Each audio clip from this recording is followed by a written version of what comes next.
आप देख रहे हैं डार्क फाइल्स। तो चलिए बढ़ते हैं आज की इस कहानी की ओर। बड़े बुजुर्गों से सुना है कि अमावस की रात अगर बरसात हो जाए तो वो रात भारी हो जाती है। उस रात भी माहौल कुछ वैसा ही था। अमावस की काली रात थी और बाहर हल्की हल्की बारिश हो रही थी। जब सुनील आराम से अपने बिस्तर पर चादर तानकर सोया हुआ था, तभी उसके फोन की रिंग बजने लगी।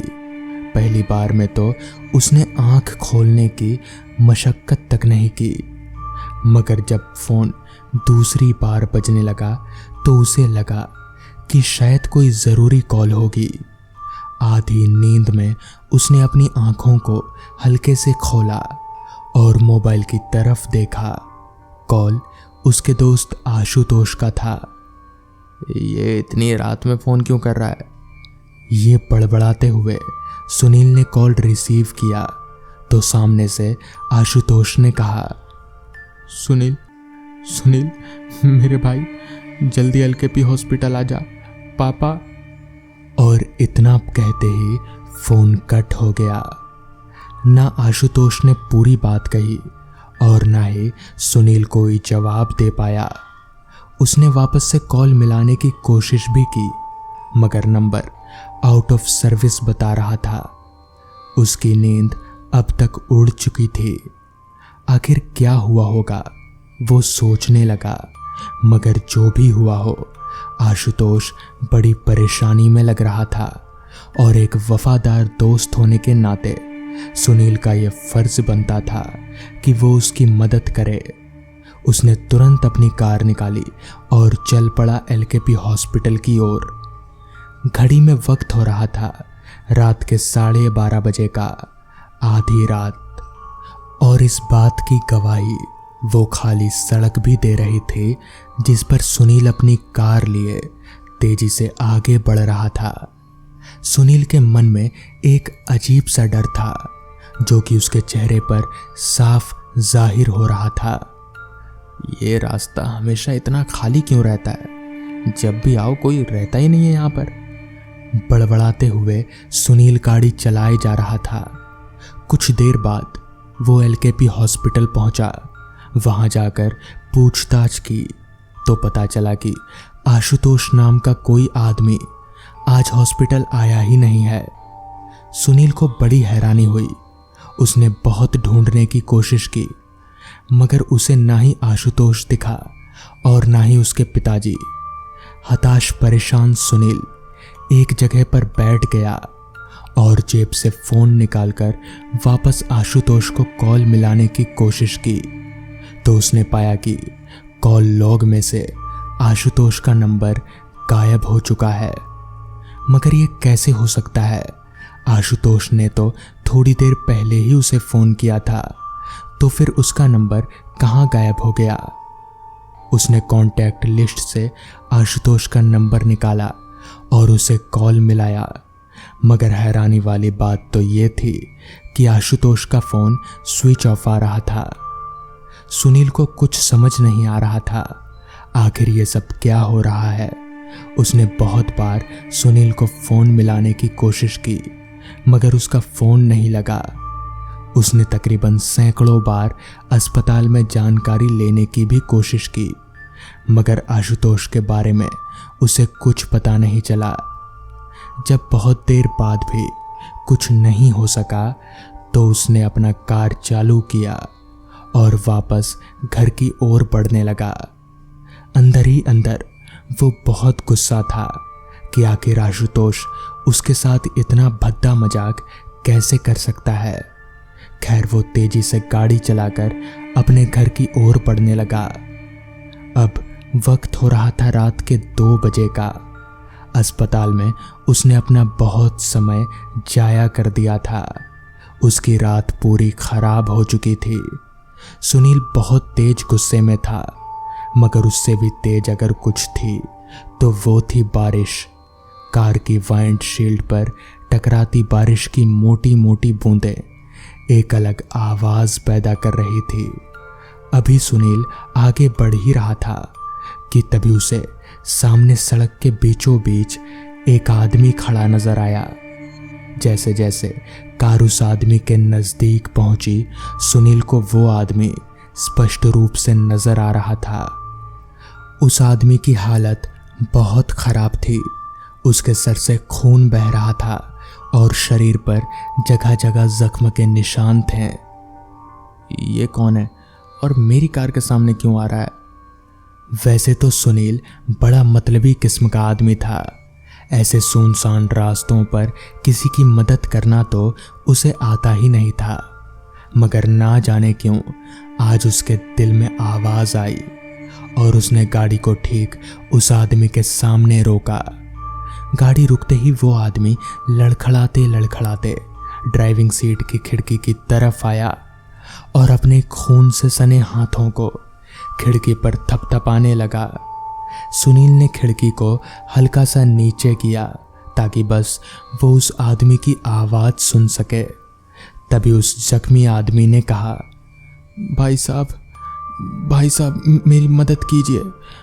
मेरा बेटा आगे हमारी बाइक का एक्सीडेंट हो गया है, हमारी मदद कीजिए।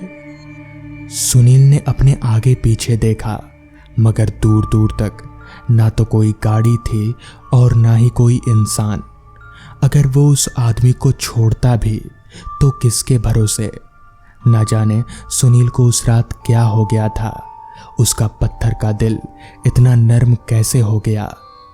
खैर उसने उस आदमी को अपनी बगल वाली सीट पर बिठाया और चल पड़ा आगे की ओर। वो आदमी दर्द से करहा रहा था। सुनील ने उसे पीने को पानी दिया। उस वक्त उस आदमी की नजरों में सुनील एक भगवान से कम ना था। वो सुनील का शुक्रिया करे नहीं थक रहा था। कुछ दूर आगे जाते ही सुनील को सामने रास्ते के बीचों बीच एक बाइक पड़ी हुई नजर आई। बाइक के साथ ही साथ एक छोटा बच्चा जिसकी उम्र तकरीबन 12-14 साल की रही होगी और साथ में एक आदमी भी था। दोनों जख्मी हालत में खून से लथपथ रास्ते के बीचों बीच पड़े थे। उन्हें देख न जाने सुनील को क्या हुआ। वो गाड़ी से बाहर निकला और बारिश की परवाह किए बगैर उन लोगों की तरफ दौड़ा। बच्चे का एक पैर बाइक के नीचे दबा हुआ था। उसने पहले तो बच्चे के पैर को छुड़ाया और फिर उसकी सांसें चेक की। वो बच्चा, उसकी सांसें थम चुकी थीं। सुनील भागकर बगल में पड़े उस दूसरे आदमी की तरफ गया। वो आदमी औंधे मुंह यानी मुंह के बल रोड पर पड़ा हुआ था। उसने उस आदमी के पास जाकर उसे सीधा किया और उसकी सांसें चेक करने जा ही रहा था कि तभी उसकी नजर उस आदमी के चेहरे पर गई। उस आदमी का चेहरा हूबहू उस आदमी से मिल रहा था जो सुनील को यहाँ लेकर आया था और जो फिलहाल उसकी गाड़ी में बैठा हुआ था। सुनील की आंखें फैलकर चौड़ी हो गईं। उसे यकीन नहीं हो रहा था कि जो वो देख रहा है वो सच है या कोई सपना। अभी जख्मी हालत पर रोड पर पड़े उस आदमी ने एकदम से सुनील का गला पकड़ लिया और एक भारी कर्कश आवाज में कहा, कुछ याद आया? इतना कहकर उस आदमी ने सुनील की गर्दन को बाइक के नंबर प्लेट की तरफ घुमाया। बाइक का नंबर था 3262 3262। सुनील को समझ आ गया कि कैसे आज से 2 महीने पहले जब वो अपने एक दोस्त के बर्थडे पार्टी से रात के पहर घर वापस लौट रहा था, उसने थोड़ी सी पी रखी थी। शराब और हल्की नींद की खुमारी में उसने एक बाइक में सवार 2 लोगों को अपनी कार से कुचल दिया था। शायद अगर वो रुककर उन लोगों की मदद करता, उन्हें अस्पताल ले जाता, तो शायद उम्मीद थी कि उनकी जान बच सकती थी। मगर सुनील वो वहां से अपनी कार लेकर फरार हो गया। सुनील की आंखों के सामने सारा मंजर वापस से दोहराने लगा। तभी अचानक से सुनील की कार एकदम से आगे बढ़ी और उसकी आंखों के सामने हेडलाइट की रोशनी छा गई। अगली सुबह पुलिस को रास्ते से एक लाश बरामद हुई। लाश का चेहरा कुचला हुआ था। तहकीकात की गई तो एक आधार कार्ड मिला जिस पर नाम लिखा था सुनील सिंह। तो दोस्तों, ये थी आज की पहली कहानी। तो चलिए बढ़ते हैं आज की दूसरी कहानी की ओर। रात के 9 बज रहे थे। मैं अपने दोस्तों के साथ गप्पे लड़ाता हुआ अपने घर की ओर जा रहा था। काफी ठंड का मौसम होने के कारण पूरे रास्ते पर हमारे अलावा दूर दूर तक हमें कोई भी नहीं दिख रहा था। पूरे रास्ते पर सन्नाटा इस कदर फैला हुआ था कि हमारे आपस में बातें करने की आवाज गूंज सी रही थी। दरअसल हम 4 दोस्त दूसरे गांव से मेला देखकर आ रहे हैं। अभी हम चल ही रहे थे कि तभी मेरे एक दोस्त राजू ने कहा, भाई देख, रास्ता कितना सुनसान है ना, और देख चारों तरफ कितना अंधेरा छाया हुआ है। इस पर मैंने कहा, क्यों राजू, तुझे डर लग रहा है क्या? इस पर राजू ने कोई जवाब नहीं दिया। तो हम समझ गए कि राजू को डर लग रहा है। वैसे भी राजू काफी डरपोक लड़का था। वो रात को अकेले कहीं भी नहीं निकलता है। राजू को डरा हुआ देख मेरे एक और दोस्त करण ने कहा, राजू तू यार कितना डरता है, मुझे देख, मुझे डर वर नहीं लगता। मुझे और करण को बड़ी बड़ी बातें करता देख राजू ने कहा, तुम लोगों को डर नहीं लगता तो तुम लोग आज रात बिरजू काका के घर पर गुजार कर दिखाओ, तब मानू। बिरजू काका हमारे ही गांव के रहने वाले थे और उनका घर शमशान के पास ही में था। कुछ दिन तो सब कुछ ठीक था, मगर अचानक बिरजू काका को क्या हुआ जो वो तांत्रिक विद्या सीखने लगे, जिस कारण बिरजू काका शमशान में जले हुए इंसानों की राख अपने घर पर लाकर रखते थे और उन्हीं से अपनी तंत्र विद्या सीखा करते थे। ऐसे करते करते अचानक ही एक दिन उनकी रहस्यमयी तरीके से मौत हो गई। तब से बिरजू काका का घर भूतिया हो गया है। मगर मैं इन सब बातों पर विश्वास नहीं करता हूँ, जिस पर मैंने राजू से कहा, हाँ मैं आज रात वहीं रुकने के लिए तैयार हूँ। मेरे इतना बोलते ही करण ने भी कहा, मैं भी तेरे साथ चलूंगा, मुझे भी डर वर नहीं लगता। हम दोनों के मान जाने पर राजू ने हमें साफ साफ कह दिया, देखो भाई, तुम दोनों जा रहे हो, लेकिन तुम्हें कुछ भी हो जाता है तो इसकी जिम्मेदारी तुम्हारी ही होगी। इस पर मैंने अपना सिर हाँ में हिलाया और मैं और करण बिरजू काका के घर की तरफ चलते बने।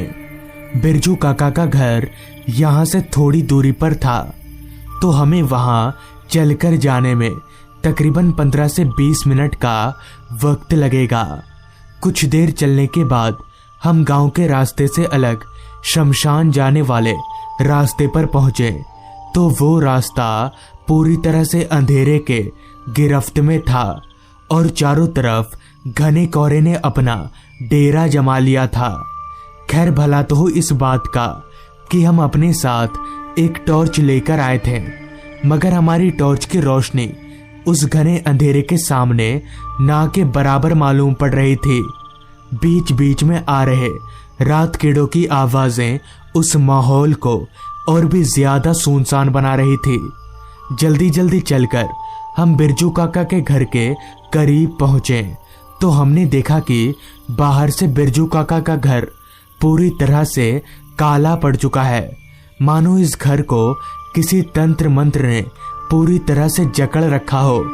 काफी सालों से घर बंद होने के कारण उस घर के सारे दरवाजे खिड़कियां टूट सी गई थी, तो हमें उस घर के अंदर दाखिल होने में जरा भी परेशानी नहीं हुई। उस घर के अंदर दाखिल होते ही मैंने जब अपनी टॉर्च की लाइट उस घर के अंदर चारों ओर घुमाई, तो घर के अंदर का सारा माहौल खंडर में तब्दील हो गया था। जगह जगह पर बस मकड़ी के जाले ही नजर आ रहे थे। अभी हम इधर उधर घर को देख ही रहे थे कि तभी करण ने कहा, घर काफी पुराना हो गया लगता है, काफी सालों से इसके अंदर कोई नहीं आया है। अभी करण ने इतना कहा ही था कि तभी मेरी नजर एक खुली खिड़की पर गई, जिसके बाहर मुझे साफ साफ पूरा शमशान दिख रहा था। वो शमशान चारों तरफ से अंधेरे में डूबा हुआ था और झाड़ियों से काफी सारी छोटी छोटी टिमटिमाती लाइटें नजर आ रही थी। उन थोड़ी थोड़ी चमकती रोशनी को देखकर मैं समझ गया कि ये सब शियारों की आंखें चमक रही हैं। तो मैं जाकर उस टूटी हुई खिड़की को किसी तरह से बंद कर दिया और करण के साथ एक कमरे में जाकर बैठ गया। कमरे के अंदर बैठने से एक चीज तो अच्छी थी कि हम बाहर की कड़कती ठंड से बच रहे थे। अभी हम दोनों को उस घर के अंदर बैठे हुए 2 घंटे बीते ही थे कि तभी कमरे के बाहर से हमें कुछ आवाजें सुनाई पड़ी, मगर उस आवाज को सुनकर हम समझ नहीं पा रहे थे कि आखिर ये आवाज है तो है किस चीज की। लेकिन वो आवाज बार बार आए जा रही थी। काफी देर लगातार आवाज आने के बाद करण ने कहा, तो रुक, मैं देखकर आता हूं कि आवाज कहां से आ रही है। इतना बोलकर करण ने मेरे हाथों से टॉर्च लिया और कमरे से बाहर निकलकर उस आवाज की तरफ चलता बना। करण के टॉर्च लेकर चले जाने के बाद सारा कमरा वापस से अंधेरे में डूब गया। अभी करण के गए हुए 1 मिनट हुए ही थे कि तभी करण वापस आ गया और मुझसे बोला, वो कुछ नहीं यार, एक बिल्ली ऐसी आवाज निकाल रही है। इतना बोलकर करण ने कमरे का दरवाजा अंदर से बंद कर दिया। तो मेरे दरवाजा बंद करने का कारण पूछते ही करण ने बताया, यार वो बिल्ली कमरे के अंदर आ जाएगी, इसलिए मैं कमरे का दरवाजा बंद कर रहा हूं। तो मैंने भी इस बात पर उतना गौर नहीं किया, जिसके बाद वापस से हम दोनों अपनी अपनी जगह पर बैठ गए कि तभी 10 मिनट के बाद हमारे कमरे के दरवाजे पर दस्तक हुई। उस दस्तक को सुनकर मैं एकदम से चौंक गया कि तभी इतनी रात गए इस घर में कौन होगा। मुझे जहां तक पता है दिन के वक्त भी इस घर में कोई नहीं आता, तो कौन दरवाजे पर दस्तक दे रहा है। 2-3 बार इसी तरह दरवाजे पर दस्तक देने के बाद मैं अपनी जगह से उठा और चलकर दरवाजे के करीब गया और चिल्लाकर दरवाजे पर दस्तक देने वाले से पूछा, कौन है बाहर? तो मेरे इतना बोलते ही बाहर से आवाज आई, अभिनव, मैं हूं करण, तूने दरवाजा बंद क्यों कर दिया? ये सुनते ही मेरा सर एकदम से घूमने लगा कि आखिर ऐसा कैसे हो सकता है। करण तो मेरे पीछे ही बैठा हुआ है। इतना सोचकर जब मैंने अपनी निगाहें अपने पीछे करण की ओर घुमाई तो मैं ऊपर से लेकर नीचे तक हिल गया और मेरे शरीर का सारा खून सूखने लगा, क्योंकि मैं जैसे ही पीछे मुड़ा तो वहां करण था ही नहीं, बल्कि पूरे कमरे में मैं अकेला ही था, जिस पर मैंने झट से बंद दरवाजे को खोल दिया तो असली वाला करण चलकर अंदर आ गया। मुझे बहुत हैरानी हुई कि जब करण अभी आया तो इससे पहले मेरे साथ कौन बैठा हुआ था। अब मैं समझ गया था कि यहाँ रुकना मतलब अपनी मौत को दावत देना, जिसके बाद मैं असली वाले करण को सारी बात बताकर बाहर निकलने के लिए हम दोनों उस घर के दरवाजे के पास गए।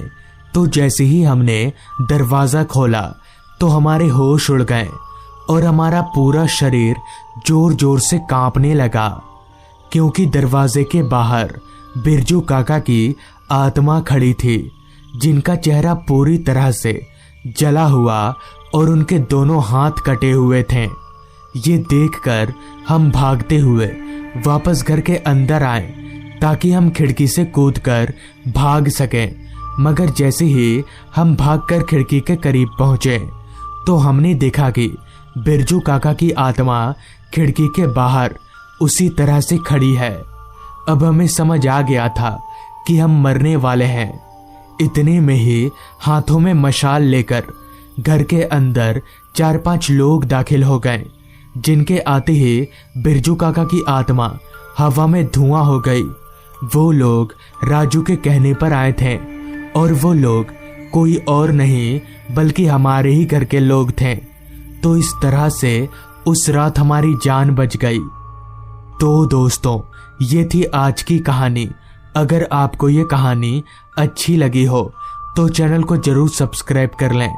तो मैं आपका दोस्त आर्यन जल्द ही मिलूंगा आपसे ऐसी ही एक कहानी के साथ।